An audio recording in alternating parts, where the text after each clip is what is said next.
2021 Bronco Sport.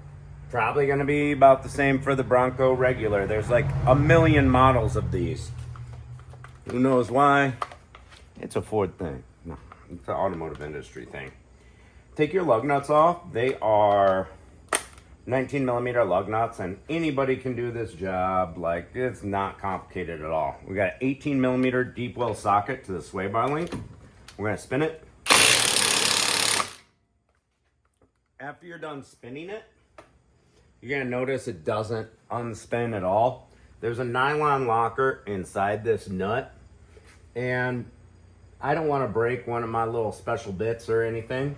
So the easy way to get this off, little effort, is just give it a little heat on the nut to the point it would melt plastic. Butane torch from the gas station, whatever. You are going to need one socket that is uncommon. It is a TP40. It kind of looks like a Torx, but it's got, instead of sharp edges, it's got flat edges. So once again, that's a TP40. It fits right in here. Sure, you can take your saw out of this, grab vice grips on the back maybe. This is the way I prefer to do these ones. So I've got oxyacetylene, but like I said, butane, MAP gas, propane, maybe even a regular lighter might get you done. So I'm gonna give it a little bit of heat, not much. Come on, torch.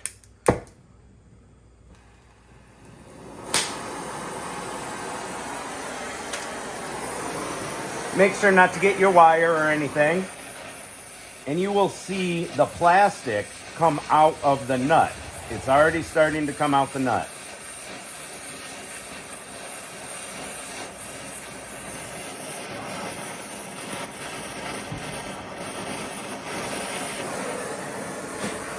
Did you see all those flames? That's that nylon locker stuff.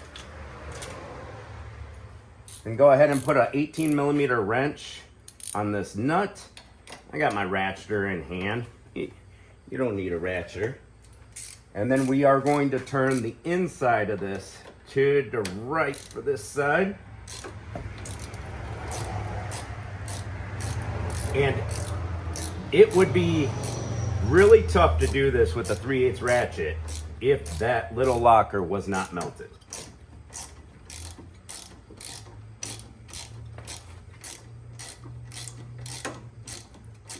You can actually just go like this.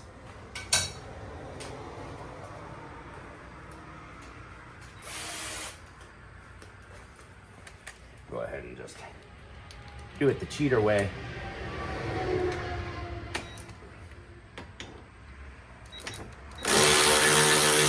Oh, wrong way.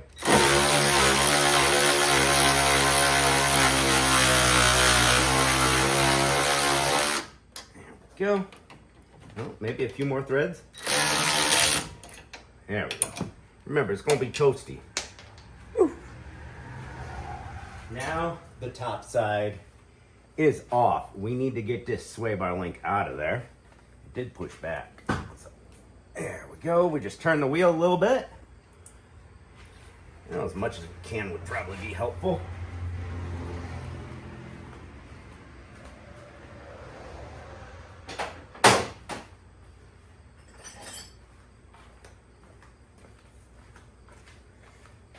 We'll give it a little pop. It doesn't want to come out.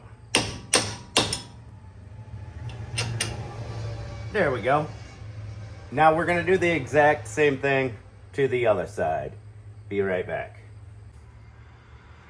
All right, I got the other side detached, just like this one, just on the upper. Now comes the not as fun part, because most sway bars you can swivel. This is new enough. Bushings aren't worn out. And bring the sway bar down to an easier position. I got it up a little bit more instead of down. You can move it around a little bit to see what's more comfortable, but I'm not gonna put too much thought into it.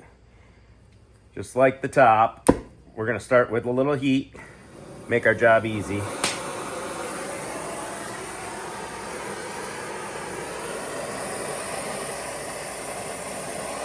Careful of that CV axle boot and that wire.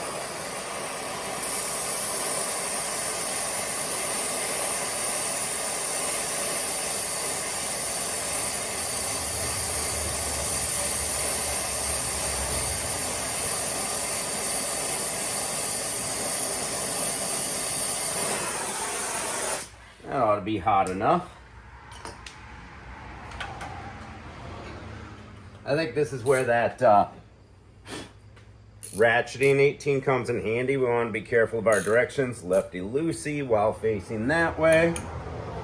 Pop that wrench right over there. Slap this guy in the middle. Don't burn your hands. There we go, broke it free. And this is just going to be a little bit slower than the top, but not too slow.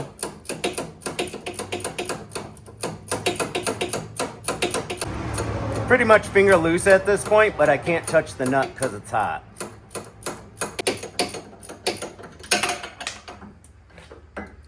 All right, there is our sway bar link removed right there. I'm gonna go ahead and remove the other side too. Time for install, people. We're gonna start with the bottom. I already put the sway bar link on the bottom of the other side. I'm using Moog lifetime warranty heavy duty replacements. See how they got a hex? They got a hex right there, so if you have to remove them in the future, you can do it without spinning the ball or anything. That's how they should come from the factory, but whatever. So we're gonna start that one and turn our wheel so that, see this little ear is opening up towards the rear of the vehicle. Of course, these are greasable as well. So we are not connected at the top at all on the other side, which will give us some play to go downwards with everything. Use our muscles and get it started. A little more. There we go. Now we got the nut on there, and I will do the same thing to the other side. Other side is installed loosely now. Let's see what size we got. 18 still. Start tightening things up.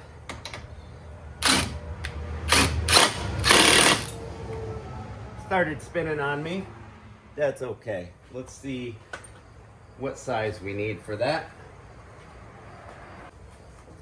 Got my Ulsa tools, shiny thin wrenches.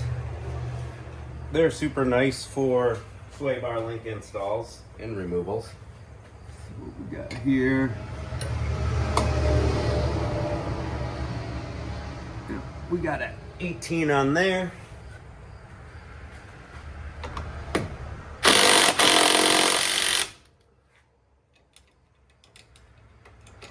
Just making sure I didn't slip off. All right, we are tight. Yep, we're tight.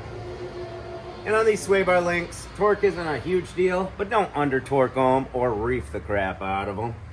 Just, you know, get them nice and tight.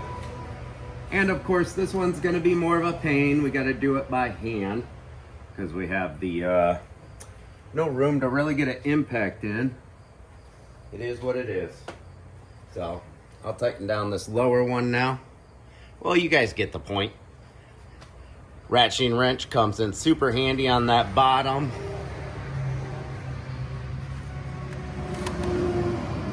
We got a wrench on the inside to lock that flat spot in. Then we'll use a ratchet on the 18 or a ratcheting wrench. Tighten that up.